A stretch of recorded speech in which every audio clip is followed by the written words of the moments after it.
Hello, hello, and congratulations. I know you've watched my previous video, Is the G-spot real? And now you know that yes, it is. You figured out where it is, how to find it, and now let's talk about how do you stimulate it? How do you give the G-spot so much pleasure that you might even find yourself with a G-spot orgasm. It's so exciting, it's so much fun. I'm Beth Darling, your sexy genius. You could tell I love talking about this stuff. I am the founder of sexyedschool.com, where smart, successful, even spiritual people go to up-level their lovemaking because they know that loving well is the key to making love last. And there's no better place to start than improving your oral skills. No matter how good you are, how much you love it, there's always more to learn. And that's what I've got for you there. How to blow his mind while loving his body and the art of orally pleasuring her. Go to sexyedschool.com and roll now, and I promise you'll have so much more sexy fun moving ahead. So, all right. Oh, also sign up for the newsletter there so we can stay in touch, and I'll send you a love letter once a week or so. I love being in touch with you. I'm so glad you're here. I'm glad you're part of our community. Oh, and like and subscribe to this channel, please, so I can keep doing this for you. Okay, you ready to start figuring out how do you stimulate, how do you pleasure a G-spot? It's different than a clit, okay? Look, my little pussy pillow here. When we're stimulating the clit, we're talking about usually like a vibration kind of, yeah, like that, right? As gentle or firm or whatever as you want. But when it comes to a G-spot, we're going inside and we're not doing that vibration. It doesn't respond as well. Instead, what a G-spot responds to is more of a firm stroking, okay? It's a come hither motion. You're gonna go in, and again, if you're not sure where your G-spot is or her G-spot is, go watch my video, Is the G-spot real? All right, you'll figure out how to find it, how to make sure it is, and learn all about it. But, okay, so you've got it, and now you're doing this with your fingers, then you're doing this come hither motion, you're doing it fairly firmly, all right, and rhythmically, okay? Getting more intense and more deeper and stuff. It's not necessarily fast, fast, fast. It's sort of a deeper kind of sensation. Now, you can obviously use fingers. You can use a cock. But the reason that, yes, the G-spot can result in orgasm, but the fact is that it is possible if you've just got a cock. Sorry, I didn't bring my dildo over here. But if the cock's just penetrating straight and the G-spot is up, right? You could be having penetrative sex and your G-spot is not really getting that thumping, that upward come hither motion that it requires or it prefers to get really stimulated and excited. So if you want to stimulate the G-spot during penetration, you're gonna have to play with your angles a little bit, all right? So if it's missionary, he's gonna have to, pull way back and sort of angle so that his cock is hitting the roof of your pussy, okay? Now, if you're using like a vibrator or a dildo, there are ones like this that are just designed really well to hit the G-spot. You can tell it's got kind of a thumb pad on there, right? It's not a pointy thing because that doesn't do as well. This is why 2 fingers works really well in the G-spot because it's the pad of our fingers. So this is curved. So it's gonna go inside a pussy and naturally you're putting it in straight, but it's already curved to hit the roof of the pussy right there and hit the G-spot, all right? And then, even though they're vibrators, a lot of them now are gonna have a thing where it's gonna vibrate on there, kind of like a thumping, if you will. Think of the bass on a stereo speaker, how it kind of thumps. That's what a G-spot really, really likes, is that thumping, kind of going back and like this, all right?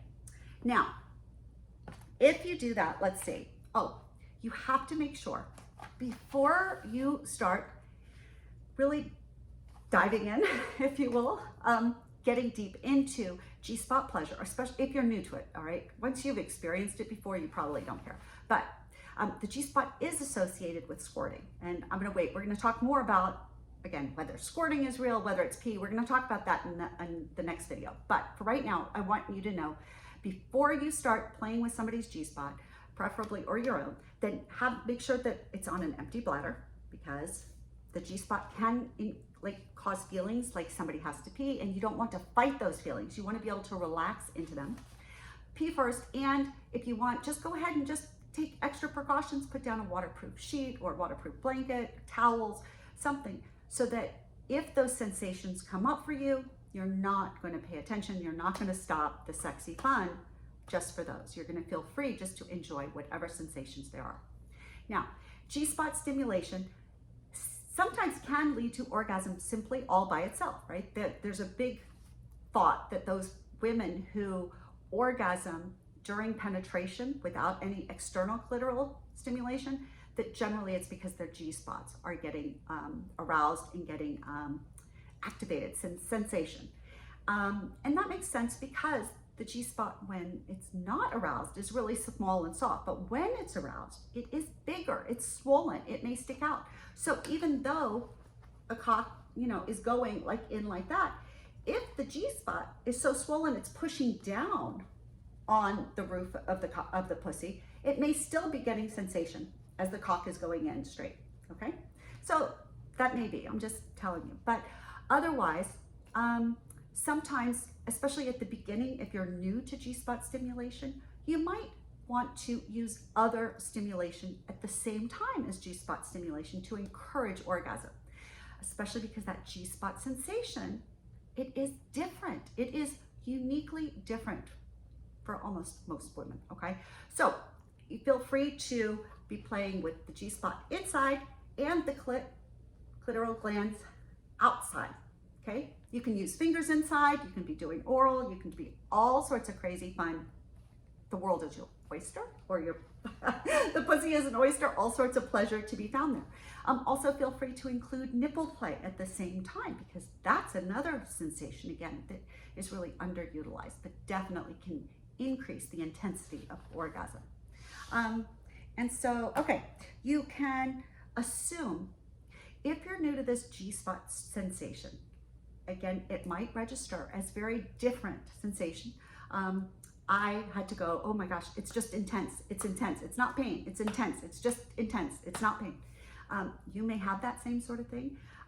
If you are trying to pleasure a partner with a G-spot and they're like, oh, they pull away because they're registering it as like something, a new sensation, it's often easy to just say, oh, that's painful, because we're new. We don't know what it is. And our body, our brain is programmed. If it's new, then we register it as pain, so we pull away from it. But if they do that, try to ease them back in, give them other stimulation that they're comfortable with, that they're used to, keep them in that aroused state, and then slowly work your way back to add in that G-spot stimulation so that they're getting, they're relaxing into pleasure that they already know and are comfortable with. And then this new one comes in and they've already survived the last bit and they keep going. And you'll find actually that doing so, it's actually kind of an edging where you're lifting them up, and even if they're stopping at 7 instead of going over the hump at 10, you're not letting them get back to 0. You're not letting them get to cold. You're just letting them get to like 2, and then you're bringing them back up again.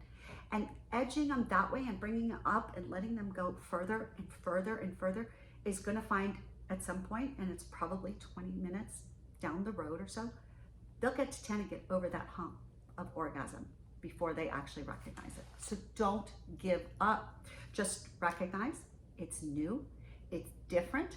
I don't know, maybe for guys, maybe it's the difference between riding like a luxury, comfortable car and one that's designed for sport, where the rough, and you can enjoy both of them. They're just very different experiences. So anyway, don't let it just perturb you. Just kind of keep going. Recognize that everybody needs a little chance to adjust to different sensations and to give our brains time to adjust to register it as pleasure instead of pain.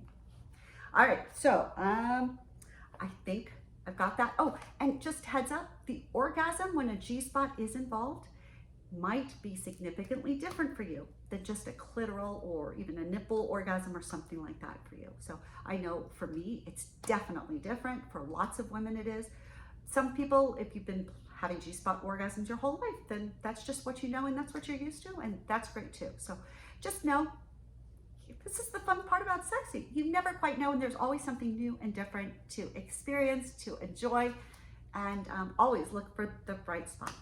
All right, I'm Beth Darling, your sexy genius. I'm gonna let you go for now, but I'm gonna do my next video on the details about squirting. So don't go too far. Again, like and subscribe, like this video, subscribe to the channel so that you, oh, and hit the little bell so that you get noticed every time I put a new video on.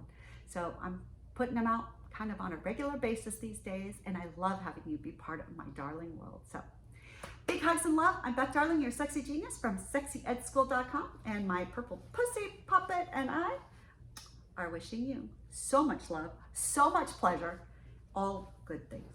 Take care. See you soon.